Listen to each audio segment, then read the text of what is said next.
Alright, this is going to be a video of this 42-inch Canarm brand Mystic ceiling fan I got at the Habitat Restore.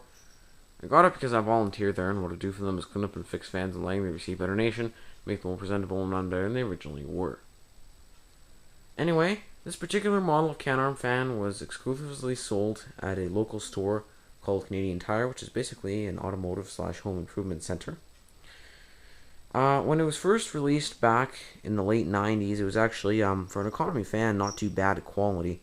However, it did kind of cheapen over time, and currently it's a kind of crappy fan, to be honest. Parts are kind of flimsy and just really not the best. Anyway, enough about that. I'll demonstrate it for you. Start with the light. You see that works. I'm using one energy-saving compact fluorescent bulb and two standard incandescents. There's one on the other side you can't see. And I'll turn that off. I'm going to turn the fan on and start with high speed. I did put a black piece of tape on one of the blade brackets just to kind of indicate RPM. This probably goes somewhere around maybe 185. It is relatively fast. It also pushes a pretty good amount of air because I pitched the blades out more than they originally were pitched. Because it's quite wobbly, I'm going to go to medium now. This is going to go maybe 125 RPM. And then finally, for low speed, also show with the light on, to increase the frame rate just so it doesn't look like a big blur on camera. And this is going to go around 60 RPM. I'll turn everything off and stop the blades.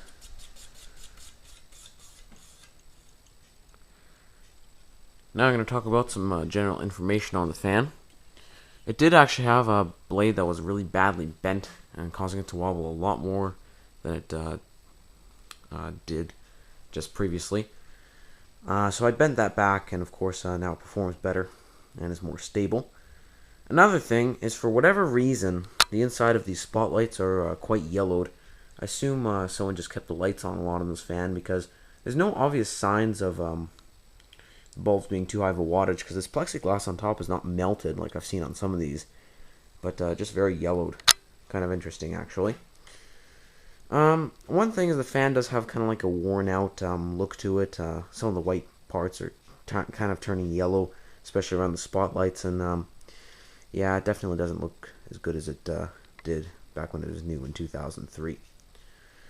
Anyway, now I'm going to talk about the pros and cons on it, and also some features. I guess a pro is that the fact that it's in white and polished brass finish, because the polished brass accents do add a little bit of I guess bling to the fan, if you want to call it that. Though brass now is a little bit outdated, it kind of does take away from the contemporary look this was meant to have back in the day. Another thing, I guess, is the blades are not reversible. That's a con, because they're just white on both sides. I wish they would have made one side, I don't know, bleached oak, because I might not have used that, but at least it would have versatility and make it more suitable for different decors. Anyway, one thing I do like is the different mounting options. As you can see, it's being used on the flush mount setup. This tells me it was probably installed in an area where the ceiling is 8 feet or less. Downrod probably would have been for a slightly higher ceiling. And another thing I like is the fact that the blade brackets are pretty interesting shape. See there, kind of unusual. It is used on a couple other Canarm models, but other than that, I can't really think of too many fans that use that. One thing I guess I don't like, another con, is the quality is really lacking on this, as opposed to the late 90s version, which was much more sturdy. You can tell this is definitely an economy fan.